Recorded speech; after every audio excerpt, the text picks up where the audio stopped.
Big breaking news చూస్తున్నాం. Professor పై కత్తితో దాడి, ఎంటెక్ విద్యార్థి అరెస్ట్.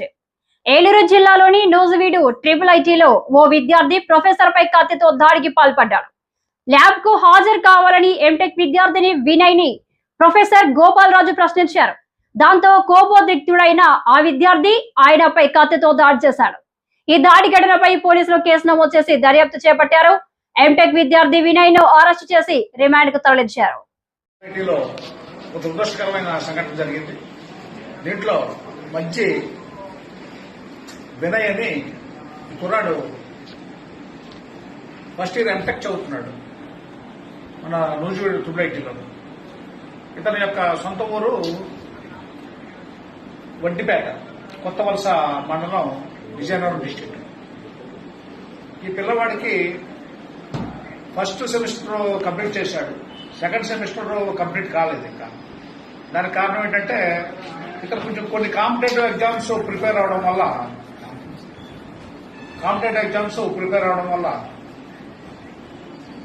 క్లాసెస్ కి అటెండ్ కాకపోవడం తోటి 25% అటెండెన్స్ మాత్రమే ఉండడంతో మామూలుగా అధ్యాపకులు కానీ లేదా HOD కానీ వీళ్ళు సహజంగా ఏంటంటే 75% అటెండెన్స్ ఉండాలి.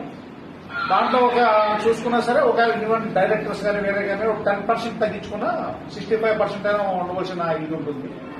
ఈ పిల్లాడికి 25% మాత్రమే ఉంది. దానికి కారణం ఏంటంటే అతను వేరే కాంపిటేటివ్ ఎగ్జామ్స్ అట్లో కాన్సన్ట్రేట్ చేస్తాడు. ఆ ప్రాతిపదికలో ఈ రోజు ల్యాబ్ దగ్గర ప్రాక్టికల్స్ ఎగ్జామినేషన్ జరుగుతుంటే ఇతనితో పాటు 14 మంది ఆ యొక్క స్టూడెంట్స్ అటెండ్ అవుతున్నారు. ఇతను దాంట్లో 14 వాడు మొత్తం ఇతను కాదు 13 మంది. ఆ అటెండ్ అయ్యే టైంలో ఇతనికి అటెండెన్స్ లేదు కాబట్టి ఇతను అలౌ చేయమని చెప్పి అక్కడ ఈ యొక్క ఎగ్జామినేషన్ కోఆర్డినేటర్ గారైన రాజు గారు చెప్పడం జరిగింది. చెప్పి తర్వాత మీకేమైనా దీంట్లో పర్మిషన్ తెచ్చుకోవాలంటే డైరెక్టర్ గారి నుంచి కానీ HOD నుంచి కానీ పర్మిషన్ తెచ్చుకోండి అని చెప్పి పిల్లాడిని అడ్వైజ్ చేశారు. పిల్లాడు అక్కడికి వెళ్లి డైరెక్టర్ గారిని HODని కూడా అడిగాడు. అడిగితేనేమో వాళ్ళు కుదరదని చెప్పేస్తే ఆ విషయం వెనక్కి వచ్చి ఈ యొక్క కోఆర్డినేటర్ అయిన రాజు గారితో చెప్పాడు. కానీ అక్కడ ఈ విషయం కమ్యూనికేట్ కరెక్ట్గా కాలేదు. ఏమని నాకు ఆ యొక్క పర్మిషన్ రాలేదని చెప్పలేదు. ఆయన ఏం చేశాడు, ఇమీడియట్ గా డైరెక్టర్ గారిని లైన్లో తీసుకుని అడిగితే అది ఇవ్వలేదని చెప్పి జరగడం, ఆ పర్మిషన్ ఇవ్వలేదని చెప్పి జరగడం చెప్పడం జరిగింది.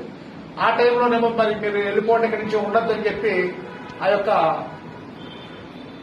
లెక్చరర్ గారు అధ్యాపకుడు రాజు గారు ఈతో మాట్లాడడము వినయ్ తోటి. ఆ వినయ్ ఇద్దరు మధ్యలోనేమో కొంచెం మాటల వాగ్యుద్ధంలో ఈ వినయ్ తనతో తీసుకొచ్చిన ఒక చాపు, ఉల్లిపాయలు తరిగే చాపు తోటి అధ్యాపకుడినేమో కౌగులు పట్టుకుని లెఫ్ట్ సైడ్ భుజం మీద, అలాగే లెఫ్ట్ సైడ్ ఈ యొక్క చేతి యొక్క ముంజేతి మీద గాయాలు చేయడం జరిగింది.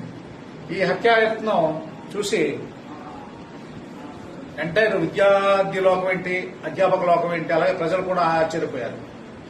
మొన్నే మనం సెప్టెంబర్ 5 మనం టీచర్స్ డే చేసుకున్నారు, గురు పూజోత్సవం చేసుకున్నాం. వెంటనే ఒక 3 రోజుల్లోనే ఈ విధంగా ఆయన సంఘటన జరగడం చాలా దురదృష్టకరం. దీని మీద ఇతని మీద హత్యాయత్నం కేసు ఒకటి నమోదు చేయడం జరిగింది. దాన్ని మరి దర్యాప్తు చేశాము. దర్యాప్తు చేసి ఇతన్ని అరెస్ట్ చేసి మరి జ్యుడిషియల్ రిమాండ్కి తరలిస్తున్నాము. అలాగే వాళ్ళ తల్లిదండ్రులు కూడా ఈ విషయం తెలియపరచడం. దీనికి మళ్ళీ ఏదైతే ఇన్స్టిట్యూషనల్ గా ఇతని మీద తీసుకోవాల్సిన ఇది ఉంటుందో అది కూడా డైరెక్టర్స్ ఎడ్యుకేషన్ డిపార్ట్మెంట్ నుంచి తీసుకుంటారు. మా సైడ్ నుంచి, పోలీస్ డిపార్ట్మెంట్ సైడ్ నుంచి 307 అటెంప్ట్ మర్డర్ కేసు కట్టి దాని మీద ఇతన్ని మేము అరెస్ట్ చేసి రిమాండ్కి తరలిస్తాం.